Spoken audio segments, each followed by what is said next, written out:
So this is part one of I don't know how many parts there will be of the Rain Dance Ranch off-grid. So there's a lot of messes to be cleaned up.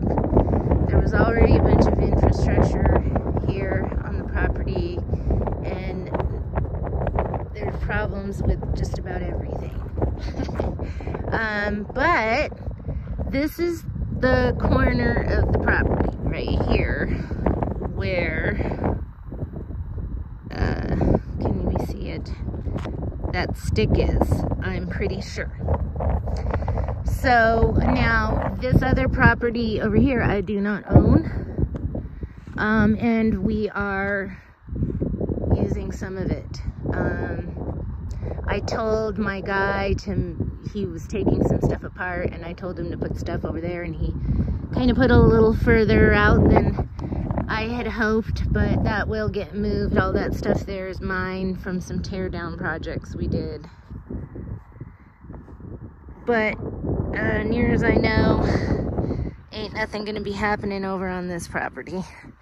So I'm not worried about it, but yeah, that's something that I need to take care of because we are sort of utilizing the next door neighbor's property here. But again, nobody's gonna probably be living here anytime soon, and nobody even comes to check on the place as far as I can tell.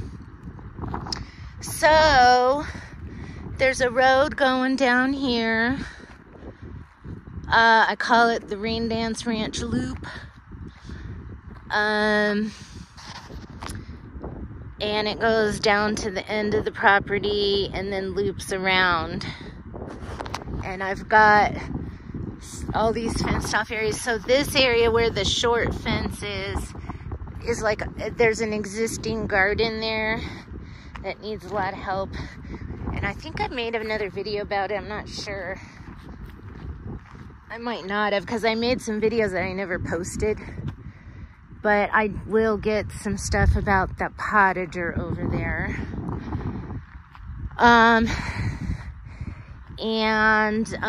That trailer thing right there, I call that the Last Surfer Shack, because I'm originally from California and I used to spend a lot of time at the beach. My brothers went surfing. I went roller skating and boogie boarding, but you know. But the lost roller skater doesn't mean anything. Anyways, and there's a couple, I met several other people that literally moved here the same time I did from California. Same area too and everything, not like city, but Southern California and the LA metro area. And they love the Lost Surfer Shack. And I want to get a surfboard and stuff, and I could talk more about where that idea came from, but I'm a little nervous about that. Hopefully I won't need to take it down. But then we come over here and we have a circle driveway down on the end, and this fencing right here used to go all the way across to that log post and then all the way down, and it was falling over. This part was barely standing, and that side was literally just laying down. And so I had somebody come and remove it, and it was made out of pallets and stuff, and there you can see the carnage. But there is already this nice circle drive here, and there's a dumpster that the company was called to come and pick it up and never did. And so I might try to give him one more call. If not, I don't know what I'm gonna do. But I had nothing to do with that, and it's not actually on my property, so, but it is there, and you know, I figure I should address it since it's showing up in the video. So here, let's go back over this way. This is gonna be like the courtyard, and I'm gonna put a shed right here in this sort of space between that that juniper tree and that monstrosity. I decided to leave that there just because we need windbreak, and I thought I could manage holding that up versus trying to rebuild a whole new fence. And I want to use the little arch thing there for wood storage. And so I thought maybe we could utilize that for as long as we could. And then, oh, my property goes out to probably that, at least where that log post is, but maybe a little further out. It's sort of like a pie shaped or trapezoid shape. And I've got all this stuff I got to deal with. And then over here, this is Hummingbird Circle. And I call it Hummingbird Circle because my neighbor living on that property had a guest staying on the property temporarily, and he was like right on the edge of my property, and I used to hang out with him, and he would feed the hummingbirds. And I remember one day I looked over and he's like outside with the hummingbird feeders, and he had like a motorhome park like right here, and he was surrounded by like 30 hummingbirds, maybe. I don't know how much. So this is Hummingbird Horseshoe Road here because it's sort of shaped like a horseshoe. We got lots of pinions, and so I want to kind of and these junipers are great. Over here on this end, that's sort of natural area, I do want to maybe do some kind of forestation, for lots of reasons. I won't get into it, but that's the plan. Or some more greenhouses. Well, not that I have a greenhouse now, but I want to put some greenhouses in. And this is all good firewood, rocket stove fodder, juniper mostly.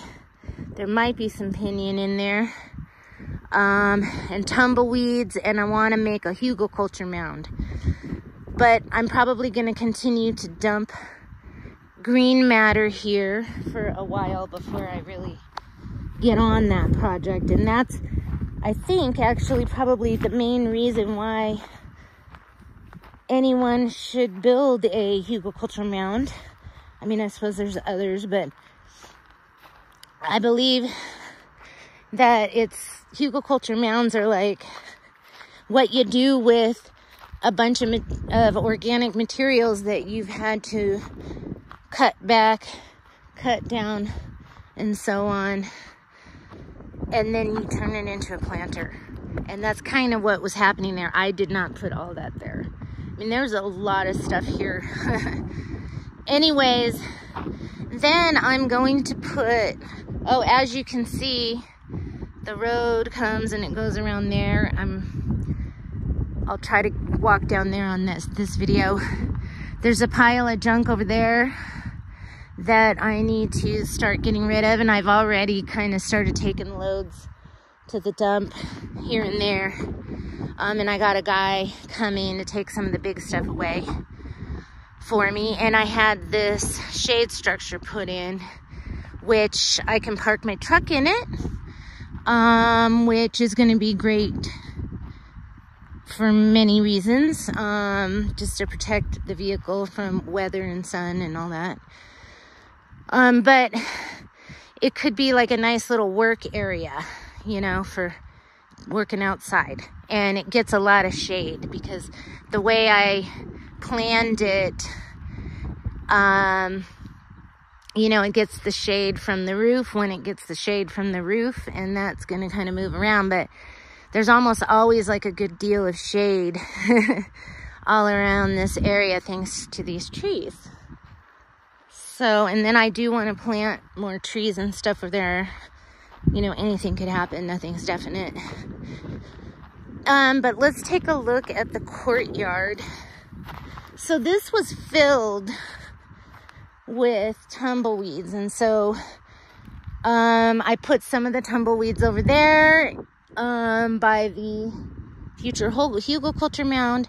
And then I've got more here. And in addition to building up just hugelkultur mounds, I thought I could use them to help build other mounds in other places where we might need something like that for water control, which I'm thinking might need to be something happening here, because I'm putting in a shed in this area, and I want it sort of as close to the road as possible. And if I have to encroach into the road, that's fine, but I'm a little nervous. I think it'll be all right, but I've got, I guess, what was supposed to be an irrigation ditch, and there's some rock walls they had started down on that end, and then we've got one here at this crucial corner that's in pretty good shape, it seems. But that's where all of the water is going to, its energy is going to be going into that corner right there. But anyways, but this is sort of like a big basin, and the water comes from here. Oh my gosh, I hope I don't run out of batteries. I thought I could do one quick video real fast, but it never works that way. And then this will help. This was probably more here to try to keep the fence up, but also, you know, there's water runoff, and it probably will work pretty good, but time will tell. There's probably something better that could be done. And when I first got here, there was more like rocks in there. I've kind of rehashed this thing, and there were 2 of them. And I thought it was a zuni bowl, and I asked the owners, and she's like, no, we just had trees we tried planting there. I'm like, well, they look like zuni bowls. Anyway, so this area, kind of in the middle here, I want to do a lot of like a rock garden kind of a thing and utilize that zuni bowl. As far as I'm concerned, now it's a zuni bowl. But I'm trying to get over here so you can see this better. So, I mean, I don't know what to tell you, but I love it. And I got lots of ideas about what to do with this. And I was thinking, one of my ideas that I keep wanting to work on, hopefully, is maybe make a shade structure, something permanent that comes over here. And this just would be a really great little spot, like a nursery spot, a working area for being back here. And then maybe down this way I could keep plants. But it needs to be set up to be able to handle when the water runs through. And so far, it's not like it fills up with water, but there could be, you know, sort of like a flood situation going on once or twice a year, depending on the monsoons and the snow runoff, which can vary in the area. Like, some people say, oh, we don't hardly get any snow, and then other people are like, well, we had this one year where we got 2 feet every week or something. I've got another trench here that was supposed to be for like a brown water, I guess you would call it, like a sink water. What do you call it? Septic system? That they had already talked to the county, and they said, well, when you get it done, just send us a picture, and then they were going to approve them for a septic, but they never did it. So that's kind of a bummer, and I really don't even want to start the process because I'm not really going to do anything the way that the county requires, because I don't think it's necessary or worth it. And I just think there's a better way to do things. And, you know, unless somebody's complaining or you've got like some kind of toxic mess, you know, they're probably not going to do anything about it. And again, I am not going to create any kind of toxic mess. I can assure you that. I know a lot about composting and gardening and I just think that the recommendations that they make are more destructive to the environment. And we'll leave it at that. But this is my courtyard that I want to terrace. I made another video about it where I want to do like lines of rocks. See, like right here, they made this sort of line of rocks here, and you can kind of see how the sediment came in. And you can tell that it's, you know, this planter has been filled in. I mean, maybe they were actually digging and putting dirt in there, but I think some of that is sediment that's raised it up. The top of the soil is raised up from this part. So I started sort of like where I think I want my terracing wall, and this is going to be sort of like a moon collection spot that then also kind of connects over this way. And maybe I'll do a step or something here, and then it can kind of come across here and go over to like maybe where that tree is. And I don't know how it's actually going to come together, but something about like right there is going to be like a line for my natural terracing sediment collection. And it'll help, hopefully, the idea is that it'll help slow down the water flow, and it'll sheet down evenly to the next level. And so then we've got this level right here, which is a nice little terracing spot. I mean, this is a really pretty little spot to sit. If I had this somehow fixed up and functional, beautiful and functional, this would be like the next level. And I might do another line of rocks just kind of somewhere here in front of the edge here.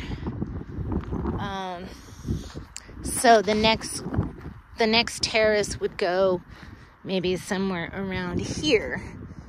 And this could be another garden planter area. And then this could be a work area, sitting area. Possibly, for some reason, I just have this feeling like I'd love to have like a campfire spot right there. Campfire spot maybe over here. Someplace kind of in the open. I don't know, those might be a little too close to trees, but maybe down there would be a good spot for the campfire. Or actually right there on the little peninsula coming out, if you want to call it a peninsula. But this is what's going on. Still got a lot of tumbleweeds. I want to get the vast majority of them out before Halloween, so we'll see how I do. So let's walk down. I've got this animal paddock down here that's not real secure, but it could be secure enough to keep goats or something in there, maybe, if they don't jump. But it's just kind of a protected area. And they had goats here before, and that was like, this was made to be like a goat playground. And So that irrigation ditch that comes down here, it comes into the paddock and then it sort of meanders around somehow. I'm not going in there because it's filled with tumbleweed. And then there's like a sort of like a pond at the end of it. It's not real big. She said that the water never stays in it long. And then they've got sort of this open area that, hello gardens. So it's very interesting what's happening here. And we do have a lot of these ants. So look at what they do. They eat the roots or something. I don't know what. Now that's new growth there, but when I saw that, that looks like verbena. What the heck? That is crazy pants. I don't know what that is, but it looks like verbena. Okay, so these are those big hill ants. And you can see, anyways, just when that wasn't there when I bought the place. And I was walking over here, I'm like, what the hell? Why is this all empty right here like this, you know? And then I'm like, oh, that's what the ants do. And so you can see there's a big ant pile right there. And there's this little wash right here. But this is man-made by somebody that didn't even own this property, by somebody down the way. And it's kind of on the border. I don't know if it's on the other people's property more than my property, but I plan on doing some check rock dams in it and seeing what I can make happen. Got another ant hill here. So yeah, these things are all over the place. I need to address that but I'll probably wait until spring. I don't know, I need to look into it. But we do have a gate access here, gate access sort of up on that end, and then there's a gate access over here. But the property line is just off the road, not too far, like maybe it's 8 feet or something this way. But we don't expect a lot of development over here, so it's very nice to have this open land. It just is so comforting. Now, it looks like they tried to do a rock check dam type of thing here. Not rock check dam, but, oh, what's the word for it? You know, a water diversion hump in the road. But it's not very angled. It's a little angled. And I'd like to make it like not so bumpy, not so like a speed hump. But they've kind of tried to divert the water into that pond area in that way. And so there's a lot of water runoff coming along the road here.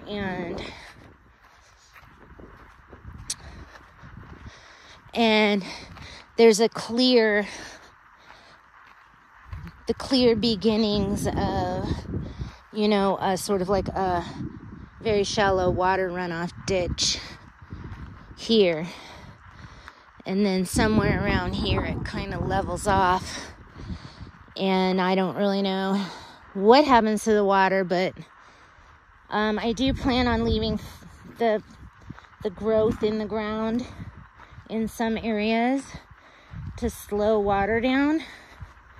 And then some areas I'm definitely pulling it up because it's very, very annoying. Very prickly, those tumbleweeds. But then I got some issues over here. Now there was a motorhome here. And then there was like a shade structure attached to it that was holding this wall up real nice. And you're probably going, why would you keep that there?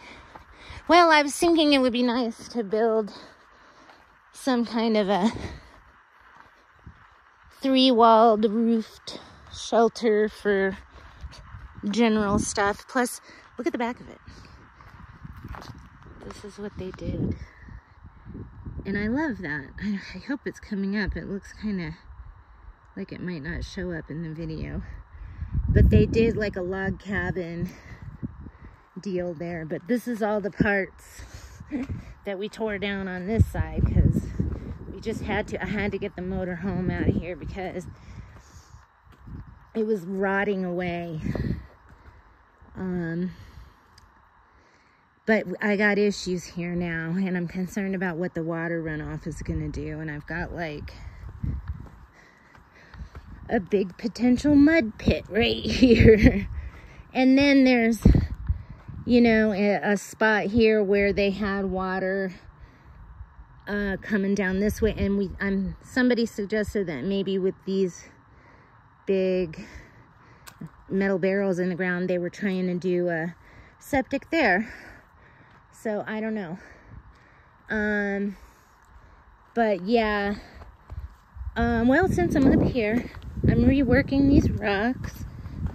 And I have refrigerators. These were 2 refrigerators were on the property. And my guy that was helping me tear stuff down said that he's got a couple of refrigerators like this, and they make really good planters. And I said, okay, I'm gonna try it. And he uses them for wicking beds, and I'm like, I'm all into that, especially with the water situation. But here is the potager garden. Now, I'm sure the soil in here is probably not all that great, but it has been planted in, and I think with a little compost. They've got a lot of bark on it, and I plan on keeping the actual beds protected by leaving a lot of the tumbleweeds in for the winter. This tree is most likely dead. It was an oak, but when I saw it dying, I did not worry about trying to save it because right next to it we have this other tree that looks like it could be a mesquite. And since I've already got a couple of other oaks that are doing good, I thought this one could be sacrificed in favor of the mesquite, if that's what that is, because there's a lot of trees that have leaves that look like a mesquite tree, but those look like mesquite leaves, so hopefully that's what it is. And this is an elm, so I mean, we just don't need 3 huge trees right next to each other. In fact, this elm is a little too close for comfort for that mesquite. However, I'm very familiar with the mesquite, and that thing is good firewood, and it comes right back. You can coppice it down to the ground, and in 3 years it'll be a big tree again. I mean, once it gets to a certain age, if you cut it, if it gets to be a big tree and you cut it all the way to the ground, in like 3 years it'll be a big tree again. I mean, right now, if I cut it all the way to the ground, it's, you know, it might look like that next year by the end of the summer or something, maybe. I'm not sure how they do from small, but I've had them on properties where they were already established, and they're amazing, actually. I mean, I didn't appreciate it at the time that I had it. Well, I did in my mind, but I just couldn't deal with it at the time. And we would just cut it down and have the wood hauled away. But I realized very shortly, once I started to become interested in living off grid, how valuable those mesquite trees could be for firewood, because that's what you want in firewood. You want to be able to cut a tree down and get firewood to grow back. So I'd like to do some of those mesquites over there, but I want to do the thornless kind. And because I'm going to be cutting them down on the regular, I'm not worried about them. The ones with the thorns hold up to wind better. Just that is a pear tree that really suffered over the summer, and that is an apple tree. Both of them suffered. The pear tree seemed like it suffered a little more than the apple tree, and hopefully I can keep those going and they will fruit for me eventually. But yeah, this area just needs a lot of work. I've just been focused on removing all of the tumbleweeds out here because I've got buildings coming. And I just need to be able to walk across the property. It was, Yeah, it was pretty bad. And then, oh, I do have this that I want to start practicing growing plants in. And that's a subject for another day. And then the previous owners told me that they had like a pop-up canopy thing right here, and this is like where they would do work and stuff. And I have a pop-up canopy, and I thought, well, maybe I'll do that too. Especially since they have that ground cover there.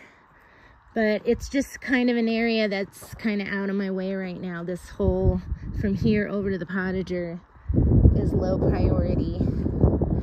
And just because it's interesting, I've got a prickly pear patch.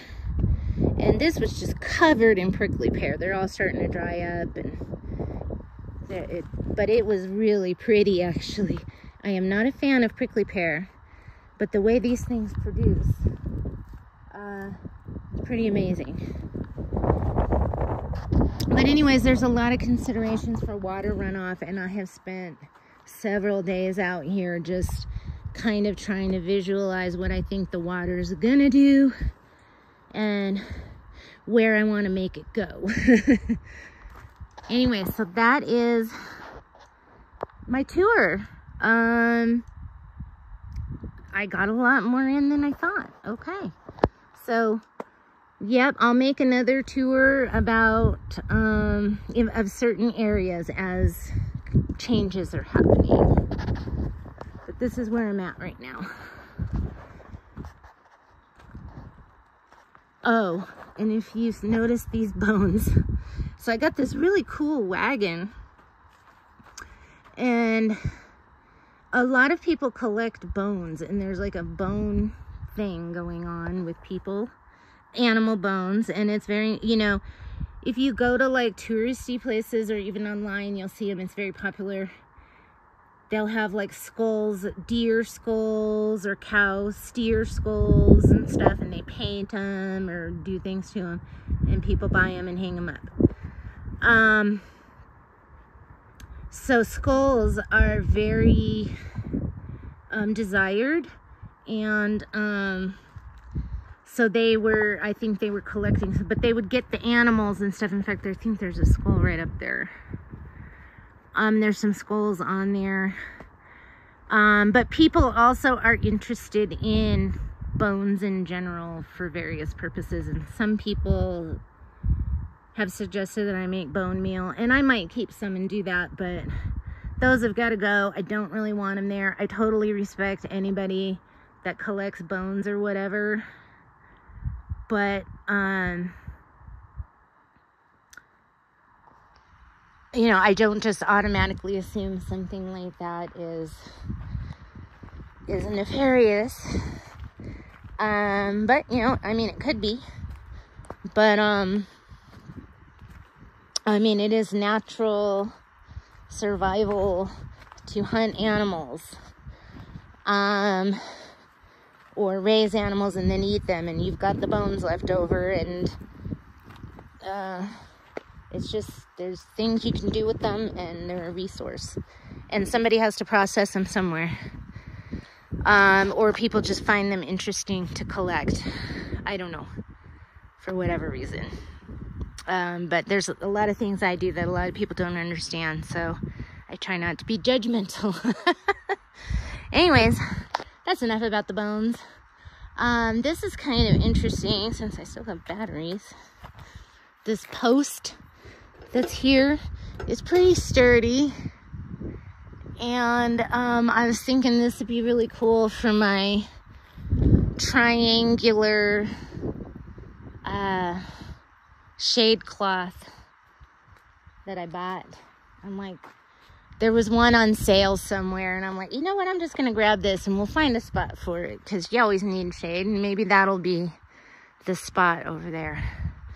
Anyways, yeah, so this is my property. And here's the other elm. This elm is beloved by woodpeckers. When I first moved here, like every morning the woodpeckers would be on here pecking away, And you can see all the little holes they made. So I'm gonna try to just keep taking care of this thing and let the woodpeckers have it. And I suppose if someday it takes a dive because of those woodpeckers, then I'll cross that bridge when I get there and see if I can do something to remedy the situation. My understanding is that woodpeckers do not like CDs. So if you like dangle CDs all around an area, I don't even think you need that many of them. Like you dangle them like a Christmas tree ornament. It's not like they have to have a long string or something. But you could put 3 or 4 of them in a tree like this, maybe like a Christmas tree, and it just deters them. But they are really pretty, and they've already gotten a hold of it, and they might have stashed bugs or something in those holes, and they need to come back and get them. Or maybe they've already eaten them all. I don't know. I haven't seen them in a while since it started getting cold. All right, well, that's the woodpecker elm. I believe this is one of the Chinese elms, which I've had on several properties. So I'm familiar with that. I'm not familiar with oaks or pears or apples, so those are new. I mean, I have had an oak tree before, but not those oaks. If they are oaks, they look like they might be oaks. I don't really know what they are. These 2 trees right here. But this one's probably the healthiest tree on the lot. And here's my deck, in case you're wondering. Doesn't it look like a surfer shack? And since I'm in Arizona, in the desert, as far away as you can get from anywhere where you could surf, and I used to live on the beach, and I'm a California girl originally, I called this the last surfer shack. But again, there's a story behind that. I'll save that for another day. All right. So Crystal from the Rain Dance Ranch, when it rains, go out and dance.